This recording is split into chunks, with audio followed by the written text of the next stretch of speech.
The automatic doors of Mercy General Hospital slid open with a soft hiss as Lily Chen rushed through them, her small arms cradling something wrapped in a faded blue blanket. Her dark hair was coming loose from its ponytail, and sweat beaded on her forehead despite the cool evening air. She was only 12 years old, still wearing her school uniform, a navy blue polo shirt with her school logo and khaki pants, now wrinkled and stained after her desperate journey. The clock on the wall behind the reception desk showed 7:43 p.m. The hospital lobby was surprisingly quiet for a Tuesday evening, with only a few people scattered in the waiting area. A middle-aged man dozed in a corner chair, an elderly woman flipped through an outdated magazine, and a young couple whispered to each other, their faces etched with worry. Nurse Patel glanced up from her computer at the reception desk, expecting to see a parent accompanying the child. Her eyes widened when she realized the girl was alone. Then she noticed what Lily was carrying, and her professional composure momentarily slipped. "I found a baby," Lily said, her voice surprisingly steady for someone so young in such an extraordinary situation. "I think it needs help." The bundle in her arms moved slightly, and a tiny red-faced infant with wisps of blonde hair became visible. The contrast between the pale newborn and Lily's olive-toned skin was striking. The baby's lips were slightly blue around the edges, and it made small whimpering sounds instead of the healthy cries you'd expect. Nurse Patel jumped into action, pressing the emergency button under her desk. "Where are your parents, sweetie?" she asked as she quickly moved around the desk. "At work. My mom won't be home until 11, Lily replied, still holding the baby with surprising care, one hand supporting its head just as she'd seen people do on TV. Within seconds, 2 more nurses, and Dr. Rivera appeared with a small wheeled bassinet. The doctor, a woman with kind eyes and salt and pepper hair pulled back in a tight bun, approached cautiously, taking in the unusual scene. "Hi there," she said gently to Lily. "I'm Dr. Rivera. Can you tell me your name?" "Lily Chen." "I'm 12. She looked down at the baby. "I don't know its name, I just found it." The hospital staff exchanged glances. Dr. Rivera nodded to one of the nurses who disappeared down the hallway, presumably to call security or social services. "Lily, we need to check on this baby right away. Can I take the little one from you?" Dr. Rivera extended her arms. Lily hesitated only briefly before carefully transferring the bundle. The doctor immediately assessed the infant, unwrapping the blanket slightly to check its condition. "It's a girl," she announced.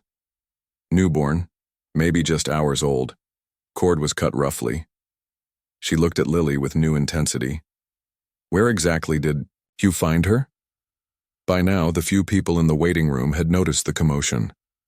The young couple stood up for a better view, and the elderly woman put down her magazine, watching with open curiosity.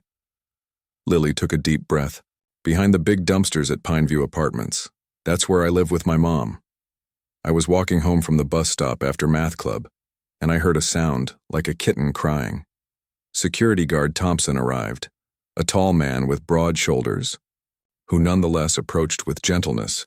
Hospital protocol required security presence for any unusual situation involving minors or abandoned children. I thought maybe someone's cat had babies there," Lily continued, now aware of all the adults surrounding her. "But when I looked, I saw the blanket moving." Dr. Rivera nodded to the nurses, who began to wheel the bassinet toward the emergency department. "Temperature's a little low, but she's pink and responsive. Let's get her warmed up and fully examined." To Lily, she added, "You did the right thing bringing her here." Nurse Patel put a gentle hand on Lily's shoulder. "Come with me, honey. We need to call your mom and talk more about what happened. My mom's phone doesn't work at the factory. She can't answer until break time." Lily's voice trembled slightly for the first time. "Then we'll keep trying," Nurse Patel assured her. "In the meantime, let's get you something to drink and find somewhere comfortable to sit." They led Lily to a small private waiting room near the pediatric ward. The walls were painted with cheerful underwater scenes, but the effect was somewhat diminished by the harsh fluorescent lighting. Nurse Patel brought her a hot chocolate from the cafeteria and a wrapped sandwich. Lily hadn't realized how hungry she was until she saw the food.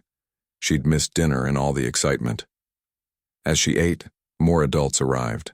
A woman in a neat pantsuit who introduced herself as Ms. Ortiz from Child Protective Services, and Officer Reynolds, a police officer with a kind face and crinkly eyes. "Lily, you're not in any trouble," Ms. Ortiz assured her, sitting down at eye level. "But finding an abandoned baby is very serious. We need to understand exactly what happened." Officer Reynolds took out a small notebook. "Can you tell us the whole story from the beginning? Don't leave anything out, even if it seems small." Lily wiped hot chocolate from her upper lip and nodded. "I stay at school for math club on Tuesdays. It ends at 6:30. I took the bus home like always." She described getting off at her usual stop about 2 blocks from Pine View Apartments. It was already getting dark and she'd been hurrying because her mom didn't like her walking alone after sunset. Even though they lived in a mostly safe neighborhood, I was taking the shortcut behind Building C where the big dumpsters are. That's when I heard the crying. Lily's voice grew quieter. It was really faint. If a car had been driving by, I probably wouldn't have heard it at all. The adults in the room exchanged glances. Pine View Apartments wasn't in the best area of town. The fact that someone had chosen to abandon a newborn there, rather than use the hospital's safe haven drop-off, suggested desperation or lack of information about options. "I followed the sound," Lily continued. "The baby was wrapped in this old blanket tucked behind the dumpster where the fence makes a corner. She was all goopy still." Lily made a face. There was blood on the blanket too. Ms. Ortiz made notes on her tablet. "Did you see anyone nearby? Anyone walking away from that area?" Lily shook her head. "No, just Mrs. Wu walking her dog on the other side of the parking lot, but she's always out there around that time." "What did you do when you found the baby?" Officer Reynolds prompted. "I picked her up because she seemed cold. I tried to call 11, but my phone was dead. I forgot to charge it last night." Lily looked down, embarrassed. "I knocked on Mr. Garcia's door in Building C because he's nice, but he wasn't home. Then I tried Mrs. Delaney, but she doesn't hear well and didn't answer." Lily's eyes filled with tears for the first time. "I didn't know what to do. The baby was so small and making these little sounds. I remembered seeing the hospital when we rode past it on the bus. I thought it wasn't too far to walk." Officer Reynolds calculated in his head. Pine View Apartments to Mercy General was at least 15 blocks, a considerable distance for a 12-year-old carrying a newborn. "You carried the baby all that way?" Ms. Ortiz asked, clearly impressed. Lily nodded. "I was careful with her, head like they show on TV. I talked to her the whole way so she wouldn't be scared." Nurse Patel, who had remained in the room, dabbed at her eyes. In her 20 years of nursing, she'd seen many things, but a 12-year-old with such presence of mind was remarkable. The door opened and Dr. Rivera entered. "The baby is stable," she announced. "A bit underweight at 5 pounds 4 ounces, but her vitals are good. No obvious birth defects. We're running standard tests now." "How old would you say she is, doctor?" Officer Reynolds asked. "Based on the state of the umbilical cord and other indicators, she was born very recently. Within the last 2 to 3 hours, I'd estimate." Dr. Rivera looked at Lily with newfound respect. If she'd been out there much longer in these temperatures, especially overnight, the outcome could have been much worse. A commotion in the hallway drew their attention. A woman in a factory uniform with a hairnet still covering part of her hair burst into the room, her eyes wild with worry. "Lily!" she cried out, rushing to embrace her daughter. "The hospital called. My supervisor, what happened? Are you hurt?" "I'm fine, Mom," Lily said, returning the hug fiercely. "I found a baby."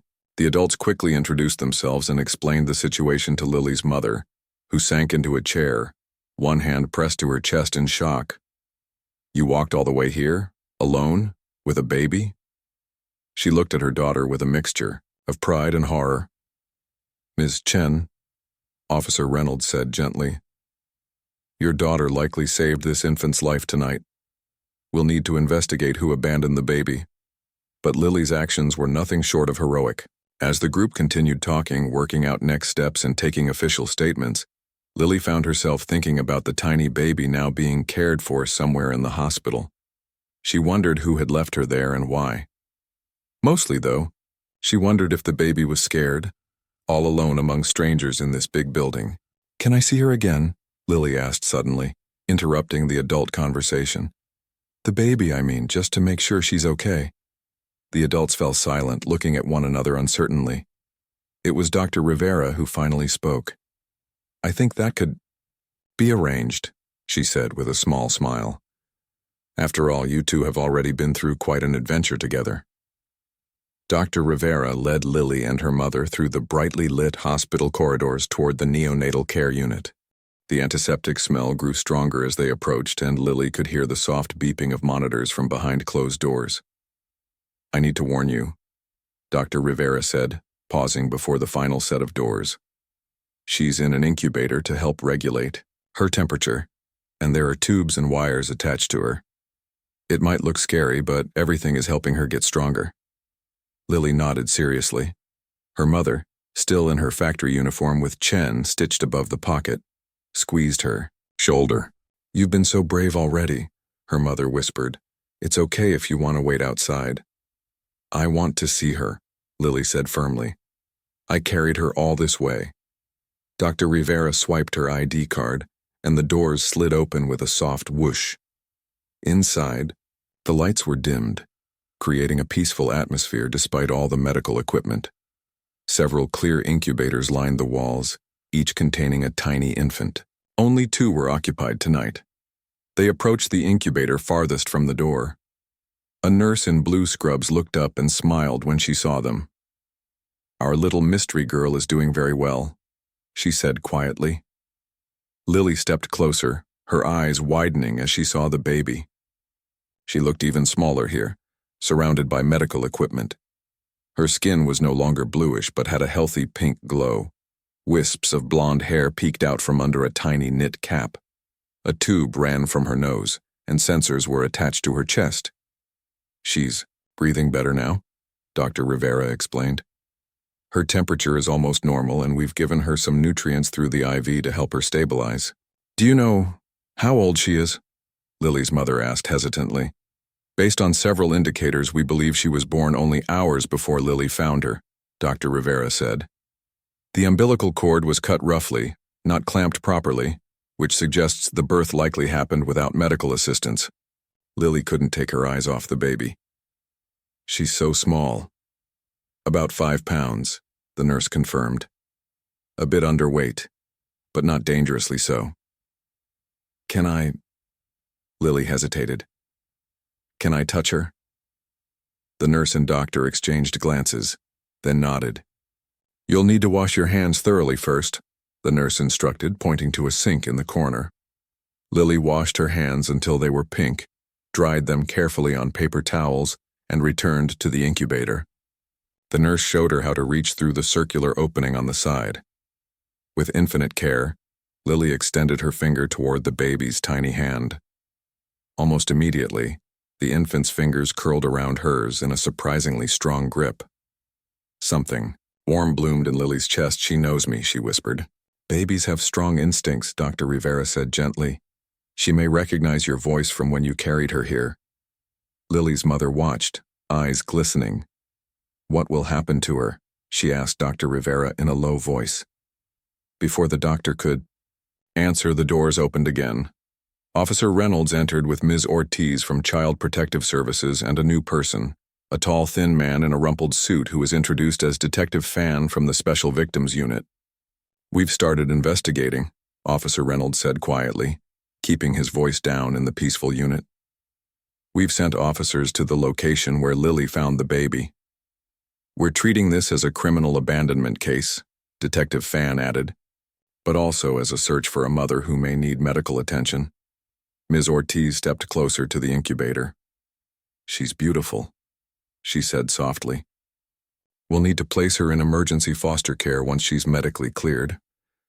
Lily felt a pang at those words, though she didn't fully understand why. The baby still gripped her finger, eyes closed in peaceful sleep. "How long will she stay? In the hospital?" Lily asked. "At least 48 hours for observation," Dr. Rivera replied. "We need to monitor her for infection Make sure she's feeding properly and run some standard tests. Detective Fan cleared his throat. Lily, I know you've already spoken with Officer Reynolds, but I'd like to go over your story again. Sometimes people remember new details on second telling. They moved to a small conference room down the hall, leaving the baby in the nurse's care.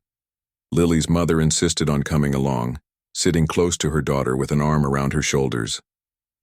Start from when you got off the bus, Detective Fan suggested, opening a notebook. Lily went through her story again, more slowly this time. She described the sound that had drawn her attention.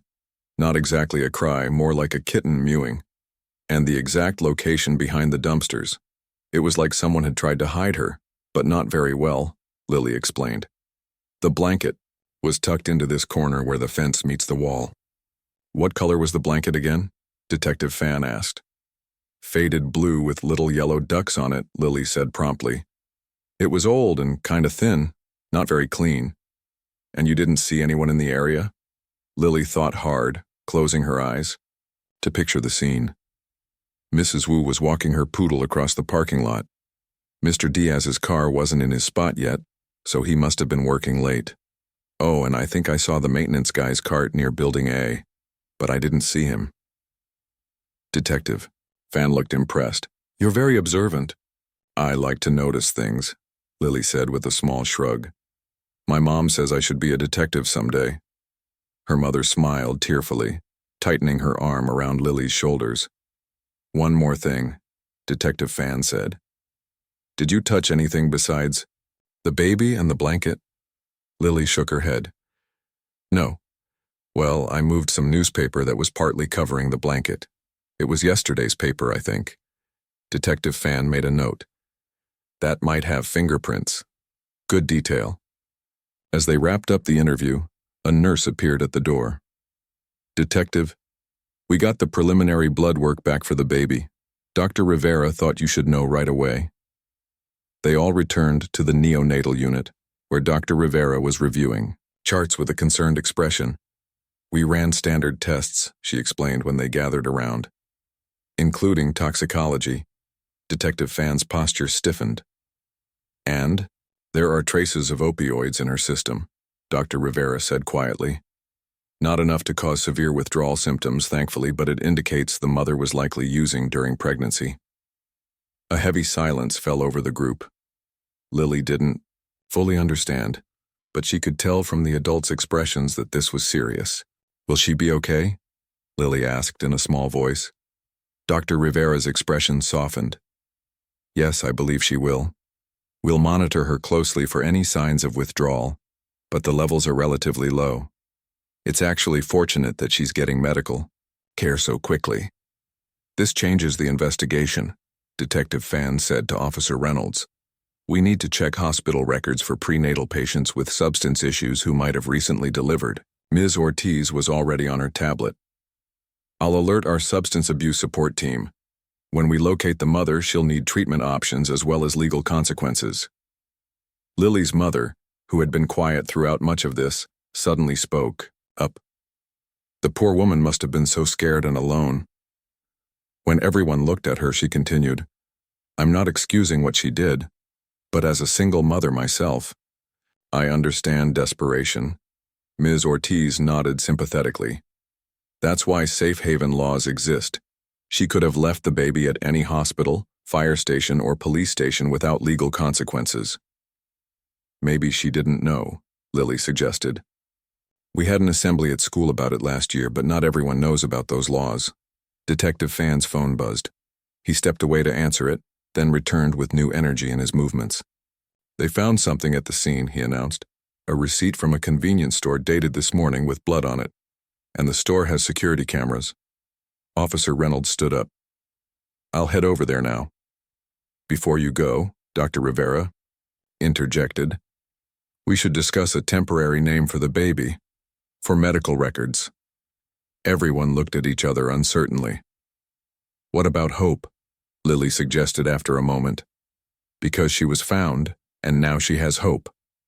The adults exchanged glances and smiles broke out around the room. Baby Hope, Dr. Rivera repeated, writing it on the chart. It's perfect. As the investigation team departed with renewed purpose, Lily's mother checked her watch and sighed. "Sweetie, it's getting very late. We should go home so you can rest. You've had quite a day." Lily looked reluctantly toward the incubator where baby Hope slept peacefully. "Can I come back tomorrow?" Dr. Rivera hesitated. "That's not usually allowed for non-family members." "Please?" Lily asked. "She knows me. I found her." Ms. Ortiz, who had been quiet during this exchange, spoke up. "I think we could make an exception in this case, especially since the baby seems to respond well to her. It would provide continuity of contact during a critical time." Dr. Rivera nodded slowly. "All right. You can visit after school tomorrow. With your mother's permission." Lily's face lit up. She approached the incubator one last time, speaking softly through the opening. "Good night, Hope. I'll be back tomorrow. You're safe now." As they left the hospital, the night air felt cooler than before.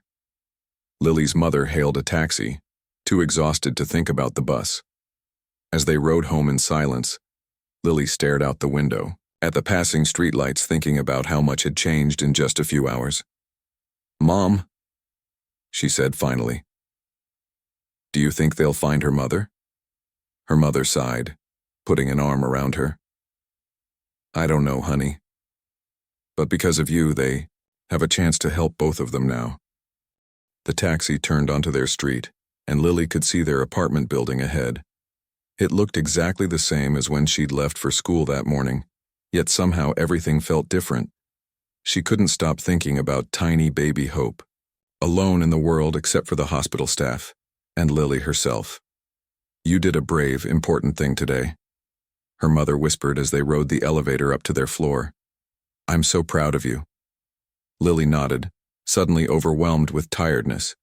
But as she got ready for bed, her mind kept returning to that moment when baby Hope had gripped her finger. Something had changed inside her too, something she couldn't quite explain but felt deeply. Tomorrow she would visit Hope again. And somehow, she knew this was just the beginning of their story. The next day crawled by for Lily. She couldn't focus in math class, normally her favorite subject.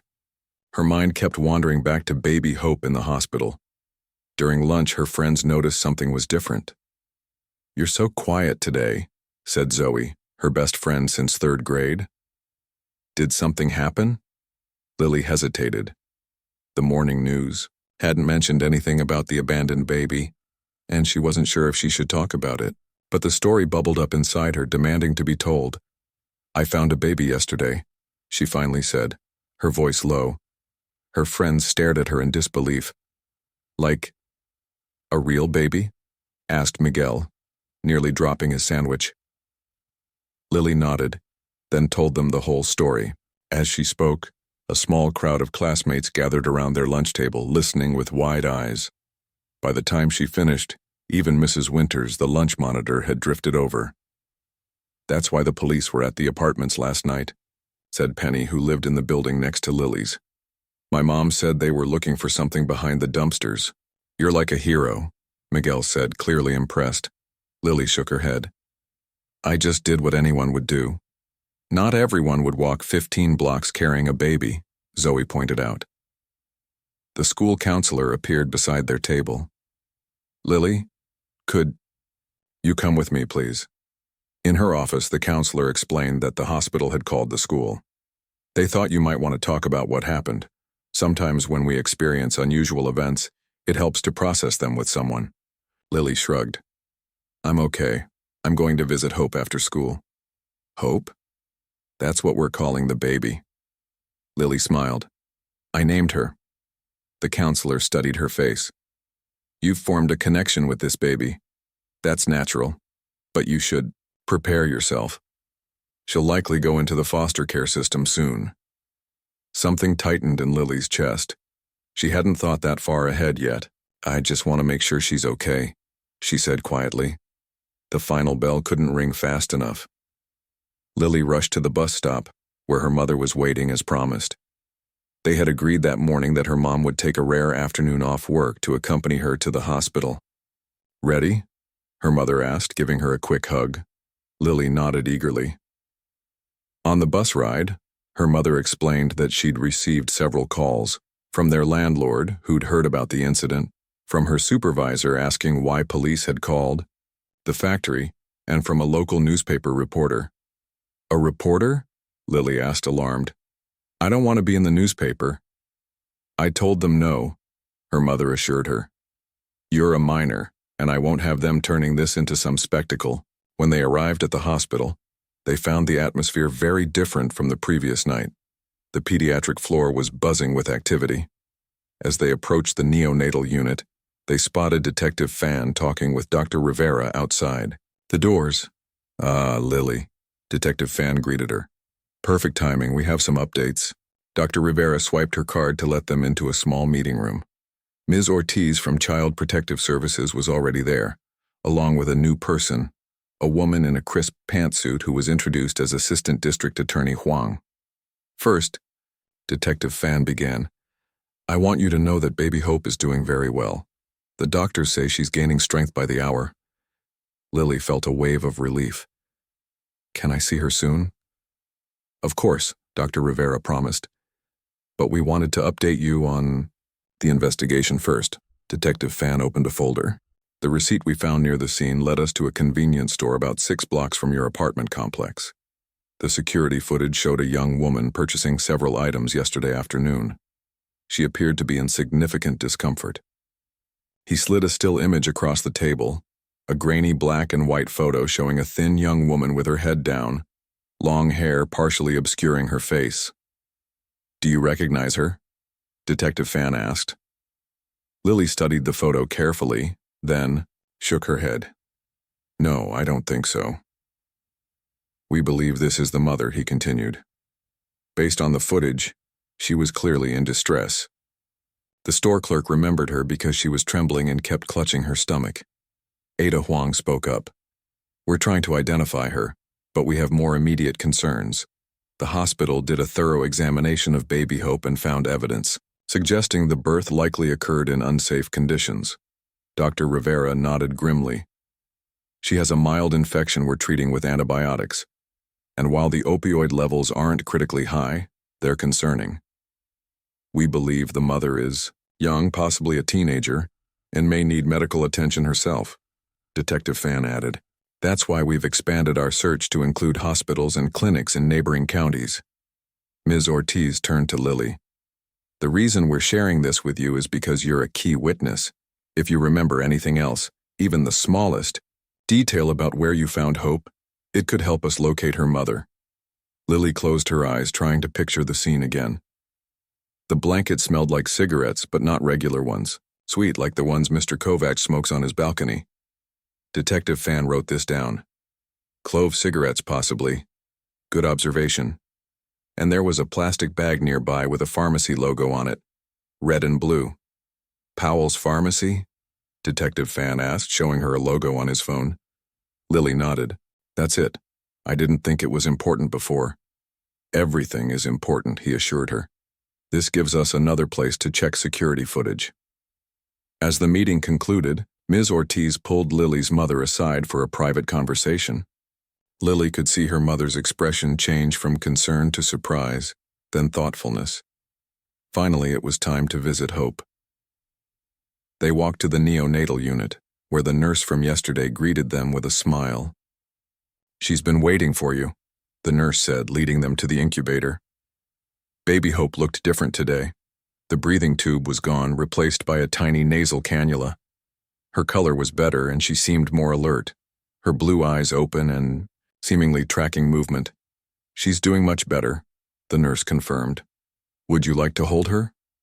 Lily's heart jumped. Can I really? The nurse nodded.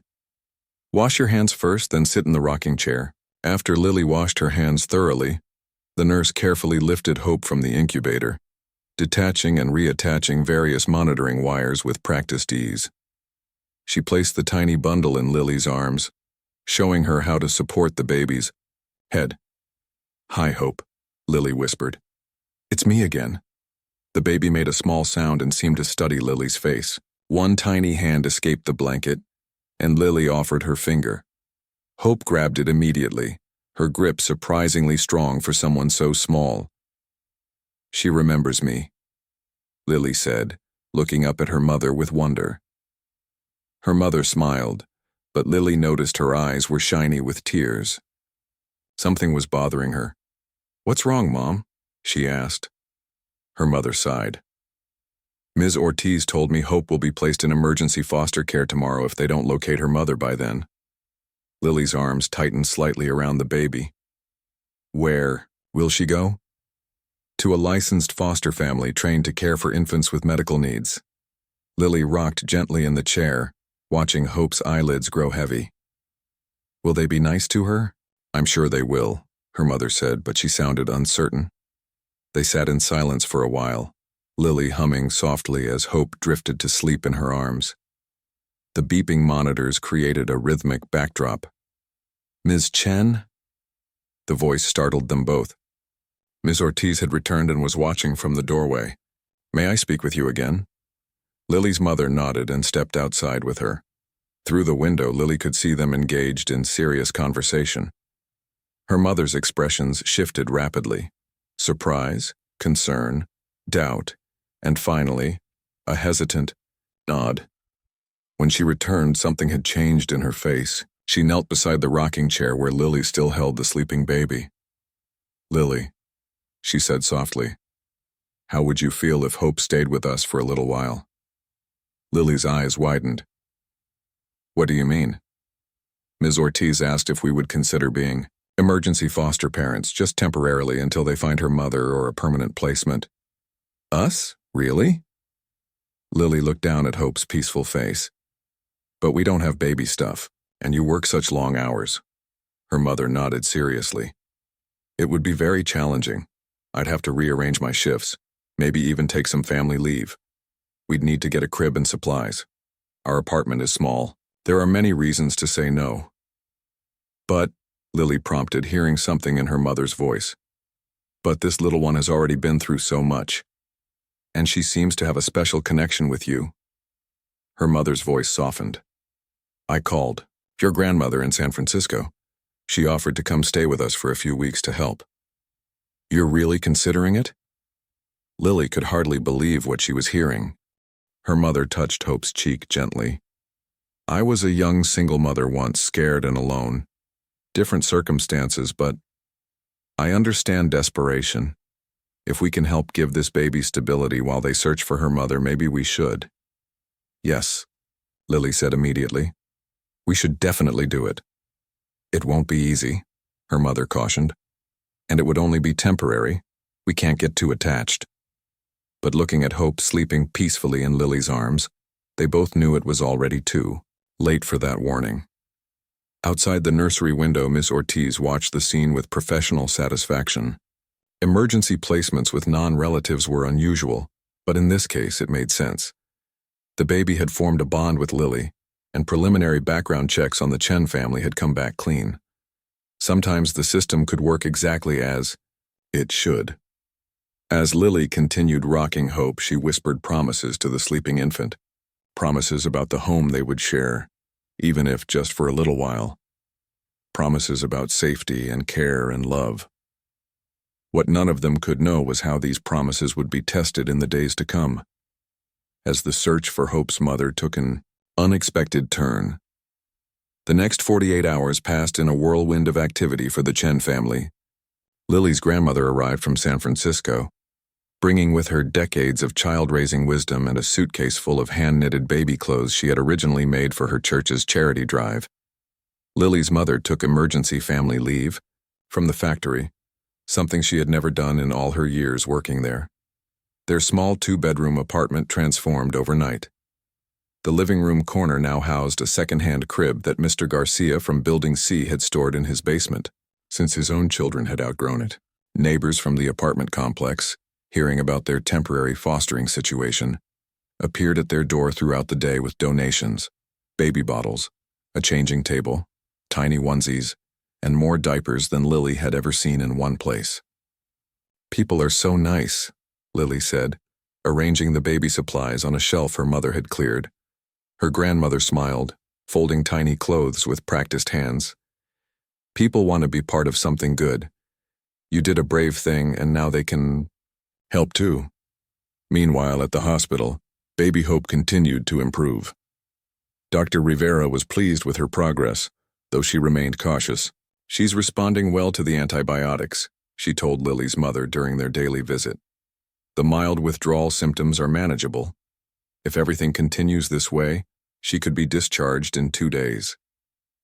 Ms. Ortiz from Child Protective Services had fast-tracked their emergency foster application, conducting home visits and background checks with unprecedented speed. Detective Fan kept them updated on the search for Hope's mother, though progress was slow. We've identified her from the convenience store footage, he explained during his visit to their apartment. Her name is Ashley Turner, age 19. She's not in our system, but we found a community college ID in the pharmacy's security footage. He showed them a clearer photograph, a young woman with pale blonde hair and tired eyes.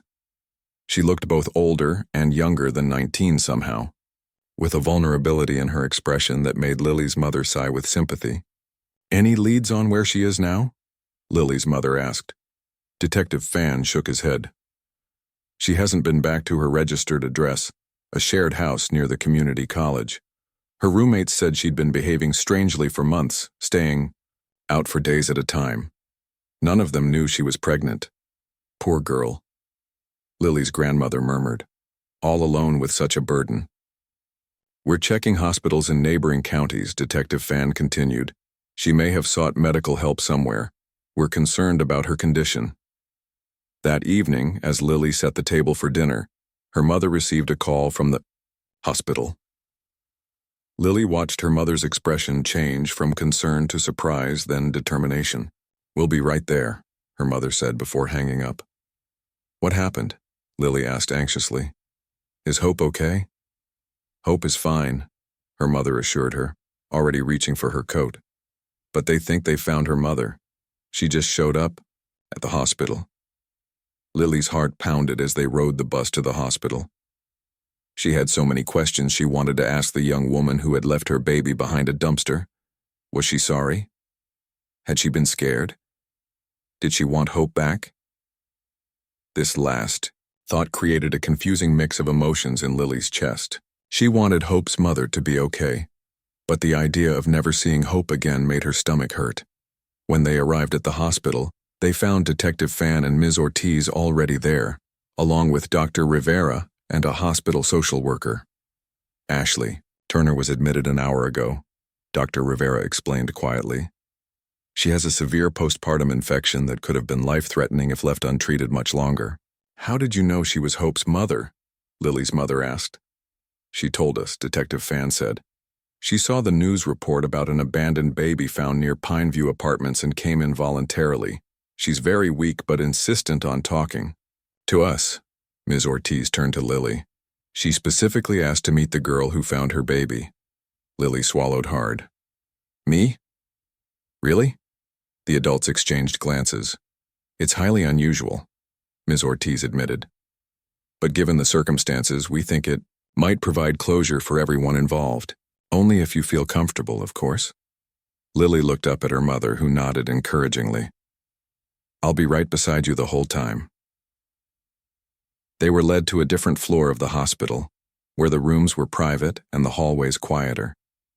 A police officer stood outside one of the doors, nodding to Detective Fan as they approached. She's been informed of her rights, the detective told them quietly.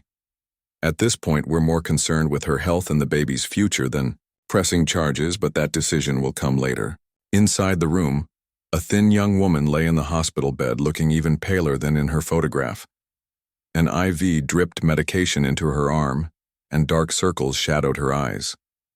When she saw Lily, something in her face changed. A flash of recognition, followed by what looked like shame. You're the girl, she said, her voice raspy. The one who found my baby. Lily nodded, suddenly shy. Your baby is okay. We named her Hope. Ashley's eyes filled with tears. Hope, she repeated softly. That's a good name. Detective Fan pulled chairs closer to the bed for Lily and her mother, then stepped back to give them some privacy while remaining in the room. Why did you leave her there? Lily asked directly, unable to contain the question that had been burning inside her. Ashley closed her eyes briefly. When she opened them, they were full of tears. I was scared, she whispered. I didn't tell anyone. I was pregnant.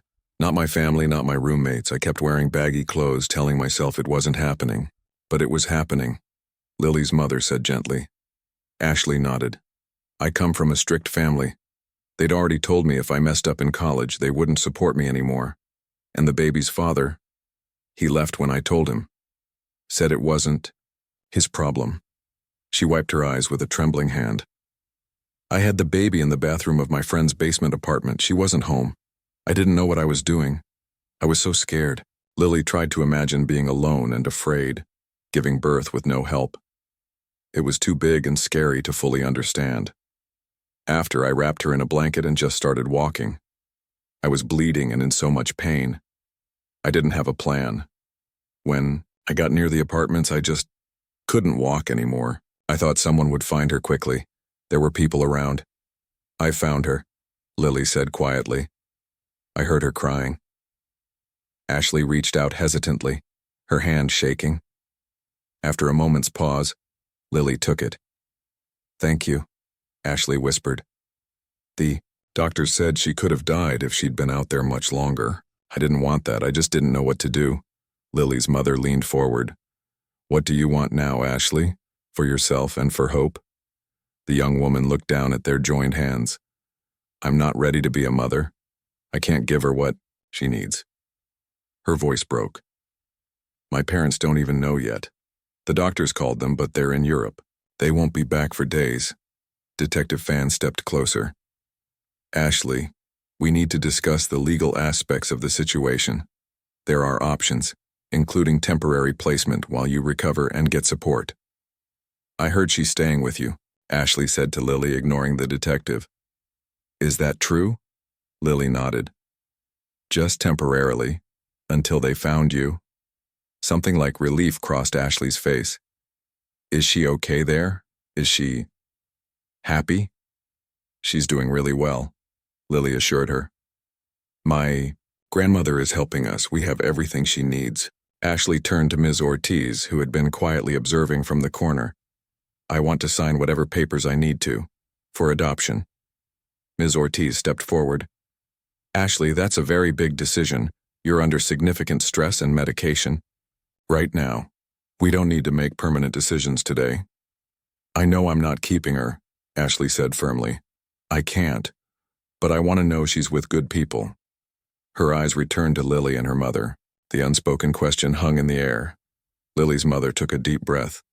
We're only approved as emergency foster parents. Adoption is a completely different process. But you care about her, Ashley pressed. Yes, Lily's mother admitted. We do, very much. Later, as they sat in the hospital cafeteria processing everything that had happened, Ms. Ortiz explained the complicated reality of their situation. Ashley is determined to place Hope for adoption, but she can't legally consent until she's medically stable and has received proper counseling. That will take time. Meanwhile, Hope can remain with you as foster parents, if you're willing. And then? Lily asked, afraid of the answer. Ms. Ortiz sighed. Then, if Ashley still wishes to surrender her parental rights, Hope would technically become available for adoption. But there's a long waiting list of approved adoptive families, many who have been waiting for years. So we wouldn't be able to adopt her, Lily's mother concluded. It would be highly unusual, Ms. Ortiz acknowledged. Single-parent households with limited income rarely move to the top of the list, especially for a healthy white infant. Lily felt tears welling in her eyes. But she knows us. She trusts us. I understand, Ms. Ortiz said gently, and I promise to advocate for what's best for Hope. Sometimes the system makes exceptions. As they left the hospital that night, Lily felt both relieved and anxious. They now knew Hope's story, and her mother was getting help. But the future remained uncertain. Mom? Lily asked as they waited for the bus. Do you think we'll be able to keep hope? Her mother wrapped an arm around her shoulders. I don't know, sweetie. It's complicated. But no matter what happens, we'll make sure she's loved and cared for, whether it's with us or another family. Lily leaned into her mother's embrace, thinking about Ashley lying alone in her hospital room and Hope waiting at home in their makeshift nursery, both lost in their own ways, both found because of a chance encounter behind a dumpster. We have to try, Lily said quietly. To keep her, I mean. She belongs with us now. Her mother didn't answer, but she squeezed Lily's shoulder.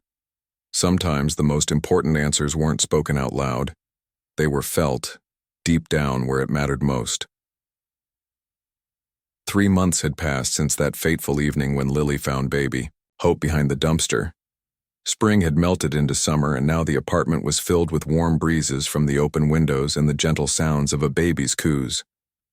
Hope had thrived in the Chen household. The tiny, fragile newborn had transformed into a chubby, smiling 3-month-old with bright blue eyes and wisps of blonde hair that curled in the humidity. She had doubled her birth weight and had recently discovered her own hands, spending hours staring at them in fascination. Lily had become an expert at changing diapers and could prepare a bottle with her eyes closed. Her grandmother had extended her stay, postponing her return to San Francisco indefinitely.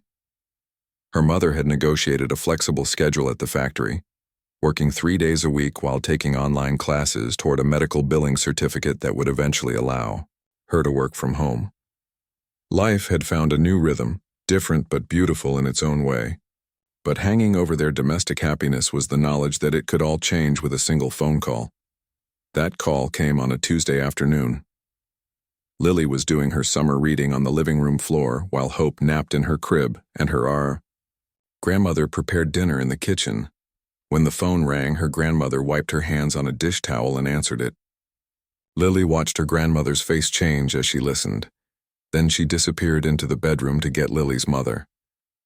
A few minutes later, her mother emerged, phone pressed to her ear, her expression unreadable. Yes, we understand. Tomorrow, at 10. We'll be there. She hung up and sat heavily on the couch, staring at her hands. What is it? Lily asked, her heart suddenly pounding. Is it about Hope? Her mother nodded slowly.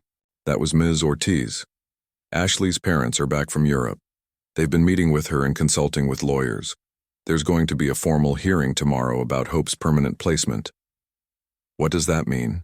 Lily asked, though part of her already knew. It means they'll decide if Hope stays with us or goes to a different adoptive family. Lily looked over at the crib where Hope slept peacefully. But we're her family now. Her mother reached out and took her hand. In our hearts, yes. But legally it's complicated. We've only been approved as emergency foster parents. Can't we become her adoptive parents? Ms. Ortiz has been advocating for us, but there are many qualified families who have been waiting for years. Families with 2 parents, bigger homes, more resources. But they don't know her like we do, Lily insisted. They don't know that she likes to be rocked exactly 7 times before you put her down, or that she smiles biggest when you sing, "You are my sunshine," or that she always holds onto my finger when she's falling asleep. Her mother pulled her into a tight hug. I know, sweetheart. I know.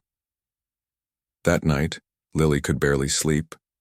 She kept getting up to check on Hope, watching the rise and fall of her tiny chest, memorizing the curve of her cheek and the shape of her little nose. What if this was one of their last nights together? The next morning, they dressed in their best clothes, Lily in the blue dress she usually saved for special occasions, her mother in a neat skirt and blouse. Even Hope wore a special outfit, a pale yellow dress with tiny embroidered daisies that a neighbor had given them. The County Family Services building was a gray concrete structure downtown. Inside, the walls were painted in supposedly cheerful colors that somehow only made the place feel more institutional. They checked in at the front desk and were directed to a conference room on the 3rd floor. Ms. Ortiz was waiting for them, her familiar tablet in hand. She bent down to Lily's level. This might be a difficult day, she said gently. No matter, What happens, I want you to know that you did something extraordinary for Hope. You saved her life and then you gave her exactly what she needed during a critical time. Lily nodded, not trusting herself to speak. Inside the conference room, several people were already seated around a large table. Detective Fan was there, along with Dr. Rivera from the hospital. There was a woman in a suit whom Ms. Ortiz introduced as Judge Wilson, who would be overseeing the hearing. A court reporter sat in the corner with a stenography machine. And then there were people Lily didn't recognize. A well-dressed couple in their 50s who must be Ashley's parents, and another couple who watched Hope with undisguised interest. Ashley herself sat apart from her parents, looking healthier than when Lily had last seen her, but still fragile somehow. When she spotted Lily and Hope, she gave a small, sad smile. The hearing began formally with Judge Wilson explaining the purpose and process. Lily tried to follow along, but much of the legal language went over her head. She focused instead on holding Hope, who was remarkably calm despite the unfamiliar setting. Various people spoke, Dr. Rivera about Hope's medical progress, Detective Fan about the circumstances of her discovery, Ms. Ortiz about her home visits to the Chen apartment. Ashley's parents talked about their shock upon returning from Europe to learn they had a grandchild, and their desire to support their daughter while respecting her wishes. Then Ashley herself stood up. She looked nervous but determined. "I've had a lot of time to think about this," she began, her voice quiet but steady. "I've received counseling and considered all my options. I still believe that adoption is the right choice for Hope. I'm not ready to be a mother, and I want her to have the best possible life." She paused, glancing at her parents before continuing. "My parents have offered to help me raise her, and I'm grateful for that, but I've made my decision." Judge Wilson nodded. "And you understand that once your parental rights are terminated, that decision is permanent?" "I understand," Ashley said firmly. The judge then turned to the well-dressed couple Lily didn't know. "Mr. and Mrs. Patterson, you've been selected by the adoption agency as potential adoptive parents for baby Hope. Would you like to say anything?" The woman spoke eagerly about their beautiful home in the suburbs, the nursery they had prepared, and their years of waiting for a child. They seemed nice enough, Lily thought, but they talked about Hope as if she were a concept rather than a real baby with her own personality. Finally, Judge Wilson turned to Lily's mother. "Ms. Chen, you've been Hope's foster parent for 3 months now. Would you like to address the court?" Lily's mother stood, smoothing her skirt nervously. "We didn't plan to be Hope's family," she began. "It happened by chance, or fate, if you believe in that. My daughter found a baby who needed help and we opened our home temporarily. But somewhere along the way, temporary became everything." She gestured to where Lily sat holding Hope. "We may not have the biggest apartment or the most money. I'm a single mother working at a factory. But we have love in abundance. We have community support. We have a bond with Hope that began the moment Lily heard her crying behind that dumpster." Lily's mother's voice grew stronger. "I understand that there are many qualified families waiting to adopt. But I also believe that Hope has already found her family. She found us, or we found her, in the most unlikely of circumstances. Sometimes the right family isn't the one that looks perfect on paper." When she finished, the room was quiet except for Hope's soft babbling. Judge Wilson looked thoughtful. "I'd like to speak with Ashley privately," she announced. "The rest of you please wait outside." The next 20 minutes were the longest of Lily's life. She paced the hallway with Hope in her arms, unable to sit still. Her mother and grandmother whispered together in rapid Mandarin. The Pattersons kept a polite distance, occasionally smiling at Hope. Finally, they were called back in. Ashley was still there, now sitting beside Ms. Ortiz rather than her parents. She looked both relieved and emotional. Judge Wilson cleared her throat. "This is an unusual case with unique circumstances. Typically, the system prioritizes placing infants with waiting adoptive families who have completed the full certification process. However, the best interest of the child must always be our guiding principle." She looked directly at Lily. "Young lady, your actions that night demonstrated exceptional courage and compassion. You didn't just save a life, You changed many lives, including your own. Turning to Lily's mother, she continued, Ms. Chen, your family has provided exemplary care during a critical period in baby Hope's development. The bond that has formed is evident and significant. Lily held her breath, hardly daring to hope. After consulting with all parties, including birth mother Ashley Turner, who has specific wishes regarding her child's placement, I am recommending that the Chen family be fast-tracked for adoption certification, with baby Hope remaining in their care throughout the process. Lily's mother gasped, grabbing her own mother's hand. This recommendation is conditional upon completion of the required courses and home studies, but given Ms. Ortiz's strong advocacy and the exceptional circumstances, I see no reason why this placement shouldn't become permanent. Lily looked down at Hope, who chose that moment to break into a gummy smile. Did you hear that? She whispered. You're staying with us. After the hearing concluded, Ashley approached them in the hallway. She looked at Hope with a mixture of sadness and peace. May I hold her?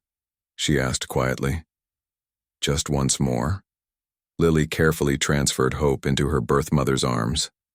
Ashley held her close, whispering something that only Hope could hear, then kissed her forehead gently. Thank you, she said to Lily and her mother, for giving her what I couldn't, for being there that night. She took a shaky breath. I'll be going to college in another state. My parents are helping me start fresh.